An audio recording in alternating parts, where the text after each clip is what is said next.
మేమా ఒక 60 సంవత్సరాల నుంచి ఉన్నామండి. 60 సంవత్సరాల నుంచి ఉన్నాం ఇక్కడ బ్రతికిన వాళ్ళు. పరిస్థితి అంటే మరి ఎక్కడ దగ్గర దారి చూపించాలి, మరి వాళ్ళకి ఎమర్జెన్సీ అని చెప్తున్నారు డెవలప్మెంట్ గురించి. మరి సడన్ మన ఎరగొట్టయితే ఒక్కొక్క షాప్లోని 3-4 ఫ్యామిలీలు పనిచేస్తున్నారు ఒక్కొక్క షాప్లోని. మరి ఆడు కడుపు కొట్టించినట్టుగా కదా మొత్తం అన్ని షాపులని. ఏంటండి కనీసం 150 ఫ్యామిలీ కడుపు కొట్టారు గవర్నమెంట్, సెంట్రల్ గవర్నమెంట్. అది తప్పు కదా అది.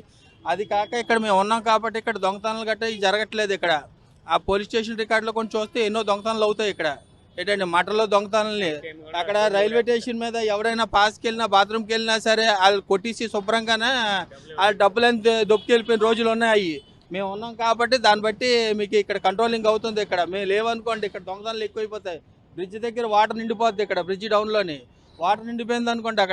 అక్కడ బండి తోసినట్టుకు రావడం ఏంటి, జేబులోని చైన్ స్నాచింగ్ చేయడం ఏంటి మా కళ్ళారా చూసి. ఇప్పుడు గవర్నమెంట్ నుంచి ఏం ఆశిస్తున్నారు? ఏమైనా ఎక్కడో దగ్గర దారి చూపించాలా, ఎక్కడో దగ్గర మాకు స్థలం చూపించాలా దయచేసి అడుగుతున్నాం. ఎందుకంటే మాది మోటార్ ఫీల్డ్ తప్ప ఏమీ రాదు, మేము చదువుకోలేదు.